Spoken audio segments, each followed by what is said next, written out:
दोस्तों, आम आदमी पार्टी और केजरीवाल जो हमेशा ये दावा भरते रहे कि इस जन्म में तो हमें मोदी जी हरा ही नहीं सकते, आखिर वो मोदी जी ने कौन सा फार्मूला इस्तेमाल किया या अमित शाह जी ने कौन सा फार्मूला इस्तेमाल किया कि पूरी आम आदमी पार्टी को धराशायी कर दिया। इसके दोस्तों बहुत सारे फैक्टर हैं। मेरे साथ में आप वीडियो में जुड़े रहें, मैं एक एक फैक्टर को आपको खुलासा करूंगा। आम आदमी पार्टी को हराने के लिए बीजेपी यानी अमित शाह जी ने पहले से ही रणनीति तैयार कर ली थी। यानी उन्होंने उस पार्टी को हराने के लिए 70 सीटों का पूरा आकलन किया था और 70 सीटों पर कितनी गुणा भाग करनी है, कितनी वोटें घटानी है और कितनी बढ़ानी है, एक मुख्य कारण ये बना आम आदमी पार्टी के हारने का, जिसकी तैयारी बीजेपी ने महीनों पहले से तैयार करी थी। फर्जी वोटरों को जुर्माना और जो वोटर से जो भाजपा के वोटर नहीं थे बल्कि आम आदमी के वोटर थे, जो आम भारतीय जनता पार्टी को जिसका पूरी तरह से अनुमान था, उन वोटरों को जो कटवाया गया और अपने समर्थक वोटरों को जुड़वाया गया। ये एक गहरी राजनीति थी जिसको आम आदमी पार्टी के लोग आखिर में समझ पाए, लेकिन उस वक्त में बात हाथ से निकल चुकी थी और वो चीखते चिल्लाते रहे, लेकिन उनकी कोई सुनवाई नहीं हुई। दोस्तों, दूसरा फैक्टर यह है कि वो कांग्रेस जिससे तमाम जितना भी कांग्रेस का वोटर था आम आदमी पार्टी से जुड़ा हुआ, वो वोटर यानी सीटें 62 आई हो या सीटें 68 आई हो, वो तमाम वोटर जो थे वो कांग्रेस के थे और कांग्रेस अपना जनाधार खो चुकी थी।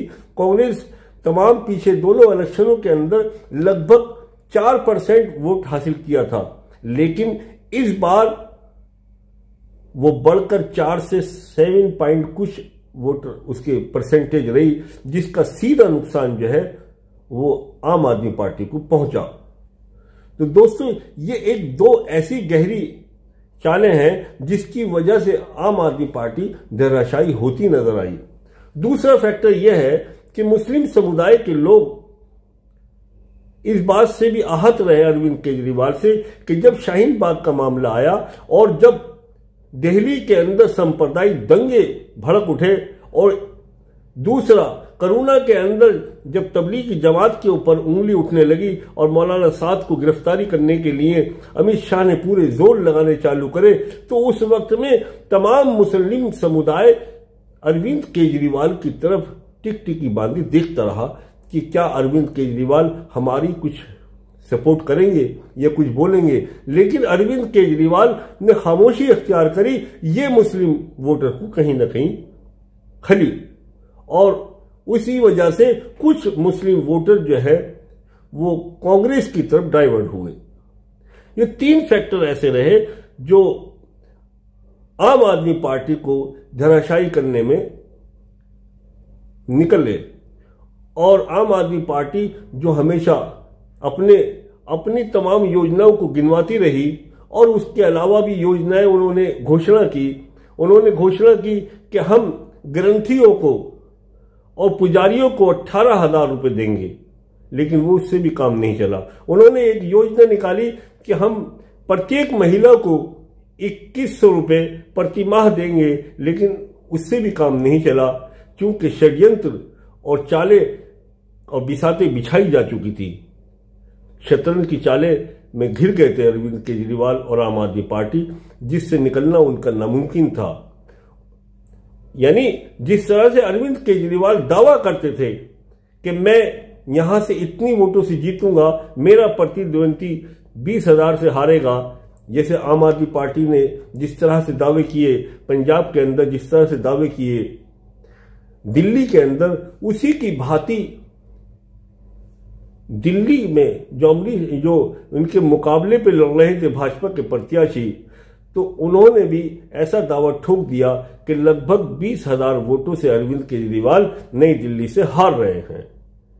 यानी ये एक अजूबा नहीं है, इसके पीछे पूरा षड्यंत्र है, पूरा जाल बिछा हुआ है और इस जाल के पीछे अमित शाह जी खड़े हुए हैं।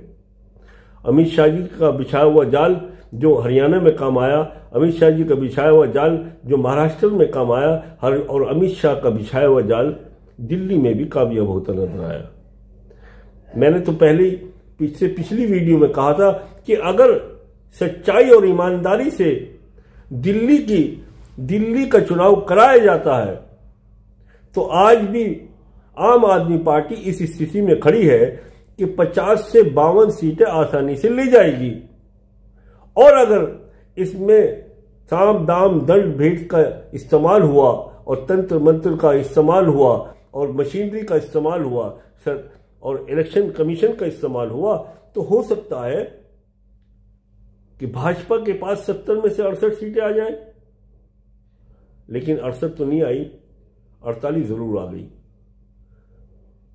तो ये इलेक्शन जिस तरह से हुआ इसको आम जनता के सामने, आम जनता इसको भली भांति जानती है।